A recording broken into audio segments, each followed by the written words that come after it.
हो सकता है कि जो लोग रेसलिंग के बारे में ज्यादा नहीं जानते या उसे इतना करीब से नहीं देखते, वो समझते हैं कि ये सब नकली है। हाँ, कुछ हद तक ये सच हो सकता है, लेकिन रेसलिंग में केवल सब चीजें पहले से ही इस तरह प्लान की जाती हैं ताकि रिंग में किसी को कोई चोट ना पहुंचे। लेकिन ऐसा हमेशा तो नहीं हो सकता ना। हर रोज रेसलर्स कोई न कोई नया जोखिम उठाते हैं ताकि वो लोगों की नजर में आ सके। लेकिन जैसा कि हम इस वीडियो में देखेंगे, ऐसा करने के लिए जरूरी नहीं कि एक इंसान 20 फुट लंबे लैडर से कूद जाए या अपने ओपोनेंट को थंब टैग्स के ऊपर पटक दे। कभी कभी छोटे और रोज किए जाने वाले मूव्स भी मौत का कारण बन सकते हैं। इस एपिसोड में हम देखेंगे 10 ऐसे रेसलर्स जो अपने मैच के दौरान रिंग में ही मर गए। माइकल आयरन माइक डिबियासी, नहीं वो आयरन माइक नहीं। इतिहास के सबसे महान बॉक्सर्स में से एक। आयरन माइक से पहले खेल जगत में एक और आयरन माइक थे। वो WWF के एक बेहतरीन heel the $1 million man Ted DiBiase के एडॉप्टेड पिता थे। उनकी चमक भले ही अपने बेटे की तरह नहीं थी, लेकिन माइक डिबियासी एक सफल रेसलर थे जिन्होंने अलग अलग क्षेत्र में बहुत सारे टाइटल्स जीते थे। डिबियासी का सबसे सफल और बेहतरीन मैच लेजेंड डोरी फंक सीनियर के साथ टेक्सास डेथ का एक मैच था जो पूरे 1 घंटे 44 मिनट तक चला। बदकिस्मती से डिबियासी रेसलिंग की दुनिया में अपने बेटे की सफलता नहीं देख पाए, क्योंकि लोबोक टेक्सास में 2 जुलाई 1969 को उन्होंने अपना आखिरी मैच खेला। उनका सामना मैन माउंटेन माइक के साथ हुआ और मैच के दौरान उन्हें एक हार्ट अटैक आ गया था। हालांकि हार्ले रेस ने उन्हें CPR देने की भी कोशिश करी थी, लेकिन हॉस्पिटल तक पहुंचने से पहले उनकी मौत हो चुकी थी। उनके बेटे टेड डिबियासी ने एक इंटरव्यू में ये बताया कि उनके पिता का कोलेस्ट्रॉल काफी बढ़ा हुआ था, जिसकी वजह से उन्हें ये हार्ट अटैक आया। मित्सुहारू मिसावा, 1990 के दशक में मिसावा को दुनिया के बेहतरीन रेसलर्स में से एक माना जाता था। उनकी रेसलिंग की कला, टाइमिंग और रिंग में उनकी ताकत का कोई जवाब नहीं था। रेसलिंग ऑब्जर्वर ने उन्हें लगभग 24 मैचेस को 5 स्टार रेटिंग दी थी। रिंग ही वो जगह थी जहां मिसावा ने अपने फैंस से बेशुमार इज्जत और फेम पाया था, लेकिन दुर्भाग्य से यही वो जगह भी बनी जहां उनकी मौत हुई। प्रो रेसलिंग नोआ के लिए लड़ते हुए हिरोशिमा ग्रीन एरेना में मिसावा ने गो शिजाकी के साथ मिलकर एक टैग टीम चैंपियनशिप मैच के लिए आकितोशी सेटाओ और बाइसन स्मिथ का सामना किया। सब कुछ सही चल रहा था, लेकिन जब सेटाओ ने मिसावा को एक बेली टू बैक सुप्लेक्स दिया, तब उन्होंने हिलना बंद कर दिया। रिंग में रेसलर्स और पैरामेडिक्स की भीड़ लग गई, जो मिसावा को होश में लाने की कोशिश कर रहे थे, लेकिन कोई फायदा नहीं हो रहा था। मिसावा को पास ही के एक हॉस्पिटल में ले जाया गया, जहां अपनी चोट के कारण उन्होंने दम तोड़ दिया। ऐसा माना जाता है कि मिसावा को स्पाइनल कॉर्ड में चोट लगी थी, जिसकी वजह से उन्हें हार्ट अटैक आया।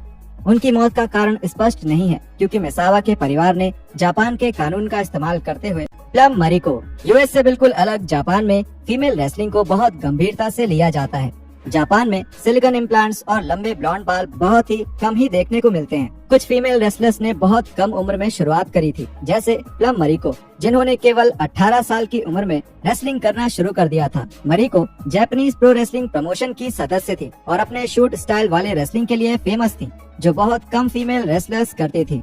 15 अगस्त 1997 को हिरोशिमा सन प्लाजा में कमांड बॉलशॉय के साथ मिलकर उन्होंने मायुमी ओजाकी और रिको अमानो का सामना किया। इस मैच के कुछ हफ्ते पहले से ही लोगों का ध्यान इस बात पर गया कि मरी को अपने फिनिशेस भूल जाती हैं और स्टोरी लाइन के हिसाब से टैग मैचेस के दौरान अपने साथी को बचाना भी भूल जाती हैं। उनकी याददाश्त हमेशा ही उनके लिए एक दिक्कत रही है, क्योंकि अपने करियर के दौरान उन्हें कई सारे कंकशंस हुए हैं। इस मैच के दौरान ओजाकी ने अपना सिग्नेचर मूव लेगो बॉम्ब इस्तेमाल किया, लेकिन हैरानी की बात ये थी कि जब उन्होंने ये मूव खत्म किया, उस वक्त मरी को खराटे मार रही थी। इस बात का संकेत हो सकता है कि उनके दिमाग में अंदरूनी चोट के कारण खून बह रहा था। वो उस मैच में बेहोश हो गयी और फिर कभी होश में नहीं आ पाई। उन्हें पास ही के एक हॉस्पिटल में ले जाया गया, जहां उनकी सुबह के समय मौत हो गई।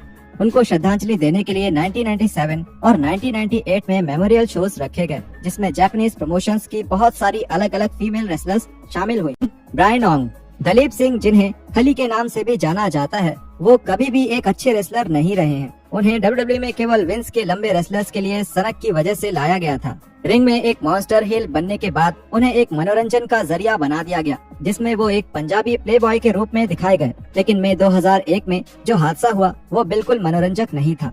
रूकी रेसलर ब्रायन ओंग उस समय सिंह के साथ ट्रेनिंग कर रहे थे, जिसके दौरान सिंह ने उन्हें एक फ्लैप जैक मारा, लेकिन ये मूव गलत हो गया, क्योंकि ओंग ने खली की पीठ की जगह उनका शर्ट पकड़ लिया था। ओंग अपने टेलबोन के बल पर गिरे और उनका सर जोर से मैट पर जाकर लगा। इससे उनके स्पाइन और ब्रेन स्टेम में गंभीर चोट आई। ओंग अपनी चोट के कारण हॉस्पिटल पहुंचने से पहले ही मर गए। सिंह को अनजाने में की गई हत्या के लिए जिम्मेदार ठहराया गया और ओंग के परिवार ने ऑल प्रो रेसलिंग के ऊपर केस कर दिया, क्योंकि उन्होंने ओंग की पहले की चोट को नजरअंदाज किया और ट्रेनिंग के दौरान ओंग को एपीडब्ल्यू स्टाफ के द्वारा कोई प्रोटेक्टिव गियर या देखरेख नहीं की गई। एपीडब्ल्यू को इस गलती के लिए जिम्मेदार माना गया और इसके बदले ओंग के परिवार को $1.3 मिलियन मिले। एमिको केडो मरिको के साथ हुआ हादसा जापान में रेसलिंग से जुड़ी रिंग में हुई मौत की पहली घटनाओं में से एक था। संयोग की बात है कि ऐसा दूसरा हादसा भी एक महिला रेसलर के साथ ही हुआ था। एमिको केडो हैरिसन प्रमोशन के साथ उनके पहले एनिवर्सरी शो पर जुड़ी थी। जापानीज प्रमोशन में ये आम बात है कि वो अपने नए टैलेंट्स के साथ अलग बर्ताव करते हैं और उन्हें एक साल पूरा होने से पहले अपने ज्यादातर मैचेस हारने पड़ते हैं। और अक्सर ऐसा भी होता है कि ज्यादा अनुभव वाले रेसलर्स उनके साथ रिंग में कठोर रहते हैं और ऐसा ही कुछ एमिको के साथ उनके 15वें मैच में हुआ था और 31 मार्च 1999 में उन्होंने मरिको योशिडा और मिकिको फुटागामी के साथ मुकाबला किया। मैच के दौरान केडो के सर पर एक भारी चोट लगी, जिसकी वजह से उनके सर पर एक मेम्ब्रेन स्प्रेन हो गया, जो बिल्कुल वैसा ही था जैसा प्लम मैरिको के साथ हुआ था। 10 दिनों के बाद भी उनको होश नहीं आ पाया और वो महज 23 साल की उम्र में गुजर गयी।